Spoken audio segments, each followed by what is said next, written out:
What's up, everybody? Happy Friday morning. We're gonna get a WinRate big stud like cut clacker. Is that what is really called a clacker?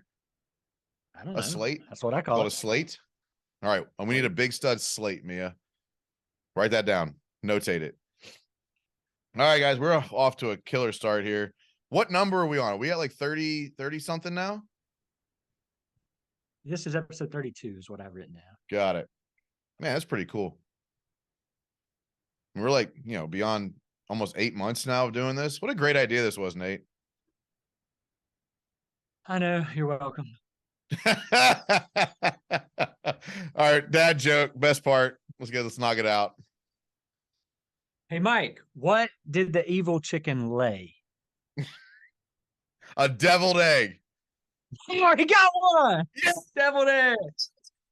Oh, I set him up for an easy one. I need to get an easy one every once in a while. That is officially 3 out of 32 attempts at dad jokes. On a roll, you're almost at that 10% line. But first question. You'll come up with some tough ones, I'm sure. I'm sure. Eric Murphy asked, how do you know when it's the right time to hire, to start making that move from one man to one man and a helper, or adding another truck in your fleet? So I'm going to give a specific answer to this, but at some point you just don't have a choice if you want to build something that it can operate without you. Like at some point you just don't have a choice. Like when is the right time? As soon as you realize you don't want to be wearing a tool belt for the rest of your life, that's the right time to hire somebody. Because the sooner you hire somebody, the faster you train them, the faster you fail, the faster you fire them, the faster you hire the next guy. Like you're going to get it wrong. Mm-hmm. And the longer you wait to get it right, you will get it wrong by waiting, because it's going to take multiple attempts. You're going to have to hire multiple people, fire multiple people before you learn how to hire and how to fire, right? So, but one of the equations I typically use, or the sentences I typically use, is when you get too busy to do the work that got you busy, it's time to hire somebody. You see this a lot in like the sales pipeline, like roller coaster. Like I'm dead in January, so I networked and I called a bunch of people and I created content, and then I sold a bunch of contracts, and I got so busy doing the work, I stopped doing all the sales stuff, and then my pipeline emptied, and this feast or famine roller coaster you do all year long. Yep. And most people are like, but I can't afford to do it. Well, of course you can't afford to do it when you're only producing revenue half the time. What if you could get that time back and make it revenue producing time or activity? So, ultimately, if you are still in your business, you are not done hiring. Yep. Like that's just a fact. Like if you are in your business, you are not done hiring. But when? As soon as possible. But ultimately, it's when you get too busy to do the work that got you busy.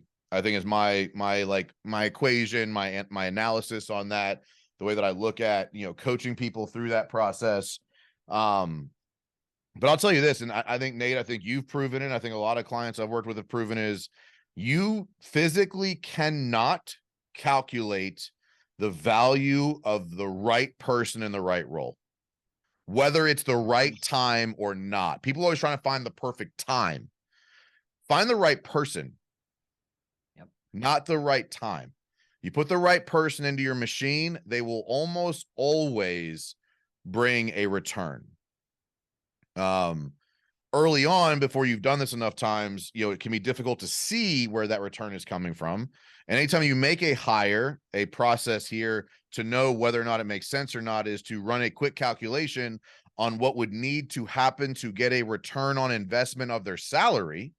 Right, this is a big part of what we talk about a lot, is like every employee is an investment, not an expense.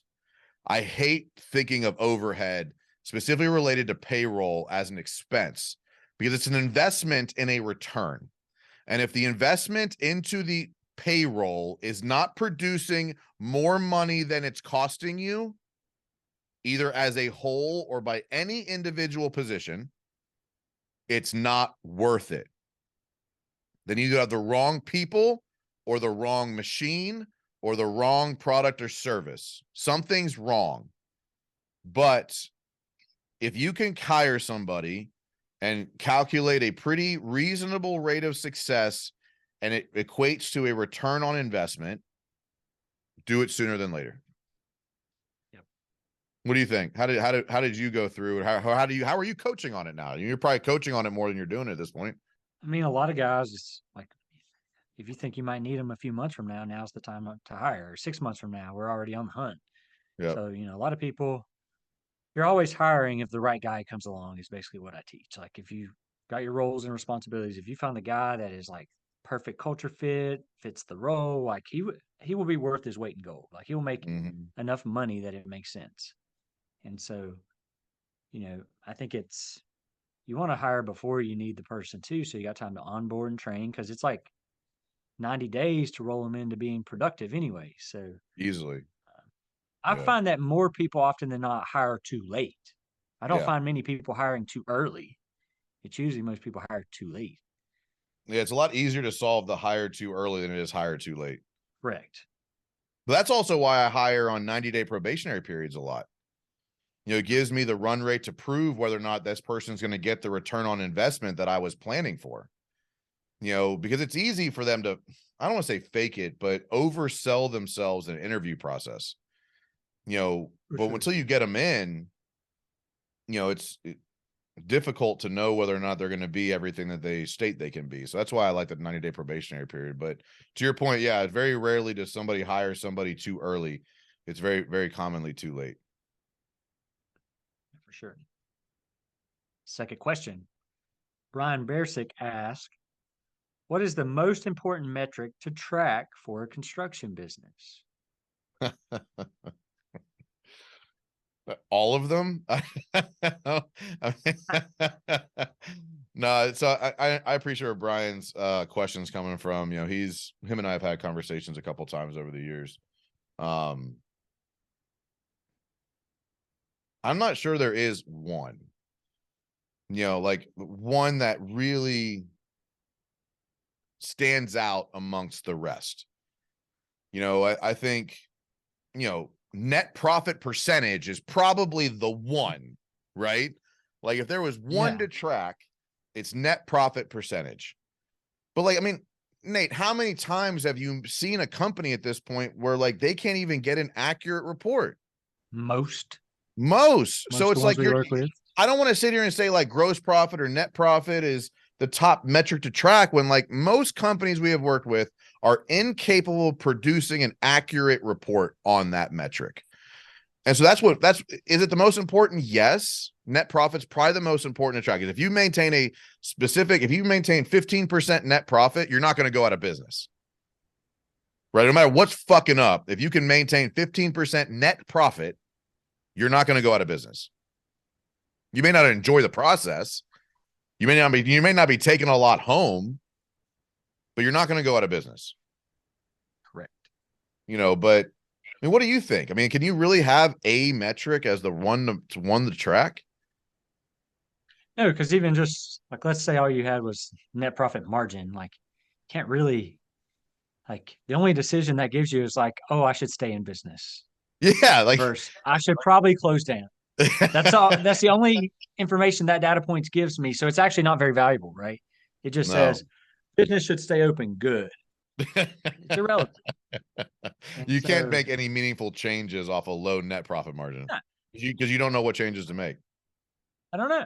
And so I think, like it takes the variety of metrics, and financials is one avenue, like, revenue to gross profit margin, net profit margin, and how that scales with volume, how overhead shifts and all that. Like there's a lot that goes into that. But then, across your whole business, like, like first off, like have some metrics, like actually get data and measure stuff. A lot of people just aren't catching the data, like how many leads are coming in, how many calls your sales guy make this week.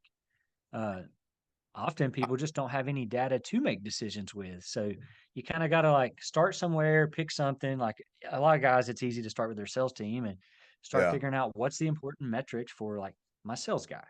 And just pick one position and have metrics for him, and then work your way down. Of course, net profit and gross profit margin is going to be important, but I don't know. I think there's not the most important. It's going to be highly variable. I think like if you were starting from scratch on this, from a KPI dashboard or scoreboard or however you want to call it, metric tracking, like I would pick 3 by department that you know for a fact you can accurately measure. Yes, that's like that'd be a great place to start. Accurately measure, not just say, oh yeah, the report says, or this website says, or my CRM says. Like, not that level. Like, physically, you know for a fact this metric is accurate, right? You know how many appointments your sales guys went on. Like, you know how many content pieces you sent out for marketing. You know what you spent. You should know what you spent on advertising and where you spent it. Like, you should know what your AR is. Like, if your AR is not accurate, like, stop there. You're fucked. Like, if you can't even tell me what your AR is, accounts receivable, how much money you're owed right now. I mean, how many times are CRMs out of date? And they have like they have an AR report that's got, $100,000 in 90 days plus. And it's like, oh, no, that's not accurate. Like, that got closed out already. Well, then what the fuck are you doing? Yeah, it's meaningless at that point. So it breaks It's everything. meaningless. It's meaningless. So I would pick 3 by department: sales, marketing, operations, production, finance. Those 5 departments have 2 to 3 per department to start that you can guarantee accuracy and accountability on, just to start the process. From there, we can get into more details, but I find having too many metrics or having inaccurate metrics is actually worse than having none. Because then you can just get it, because then you can just make decisions based on feel, and making decisions based on feel is what got you here. So you won't get worse. You start thinking, you let your brain get in the way, and you use inaccurate metrics to make decisions, you're fucked. Correct. It could lead you to make the wrong decision. Correct. And then hire us. We'll help you figure this out. We will help you figure this out. There's a plug. First plug. Last question today. Jeremy Lauren asked, if you had to pick, what do you feel like the number one ingredient to your personal success is? I don't know if it's personality trait. It's got to be consistency. It's got to be consistency. Like, I am incredibly comfortable and okay being monotonously boring and just doing the same shit, eating the same food, showing up the same way. There are days it gets to me and I'm like, fuck, this is just annoyingly consistent. But like, when I get out of routine, man, shit hits the fan in my own way, right? Like, shit's not falling apart, but like, my sleep gets off whack, my emotions get off whack, my anxiety gets off whack, my workouts get off whack, my diet gets off whack. When I start getting out of routine, pieces start falling down around me pretty quickly. So I've learned and implemented, strategies and tactics to catch myself from falling too far out of whack. But I'll narrow it down even further. Just my morning routine. That championship day that I follow, the morning routine is a huge part of that. When I don't get my workout, my meditation, my reading, my sauna, my cold plunge done, I'm not as good on days that I am. And it's just a fact at this point. And not as good doesn't mean I'm failing. But when when you're thinking and you realize like your mind and body's not reacting as fast as you're used to it reacting, you're just not enjoying the day as much. You know what I mean? Yeah. And so like, feeling sharp and being sharp allows me to feel, a lot more like I'm winning the day and gravitating towards the championship version of myself. So, but I'd say consistency, specifically, if we want to get deeper than that, the morning routine.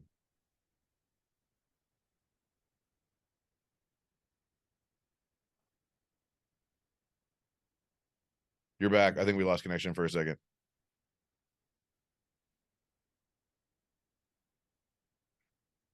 I think you're back now.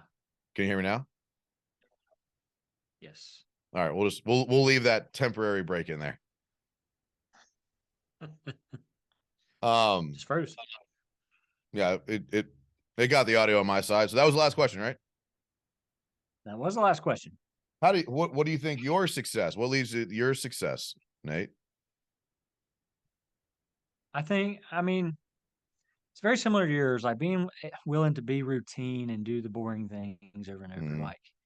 Like greatness is built in that. Like, the more routine I am, the more consistent I am. Like, that's when I get in the groove and just like win bigger by doing the same things over and over and over. Like, I could eat the same thing for all the meals. I could do that. I could stay on that routine, but think being able to be routine keeps it where, like, if I do the routine, I can think clearly, my day's set up to win, all those things. So I think that's um, definitely a main key to being successful, because not everything's super exciting to have to do, right? Yeah. Just got to be able to No, it stick it definitely out, is not all exciting. That is for sure. do it over and For over. sure. All right. Well, Nate, I appreciate it as always. I think this was another, I don't know, these episodes are just fun, man. They're just something different. They give us something different to talk about, give us a little bit more creative freedom in kind of what we're delivering to the audience. But obviously, you guys as the audience play a big role in this.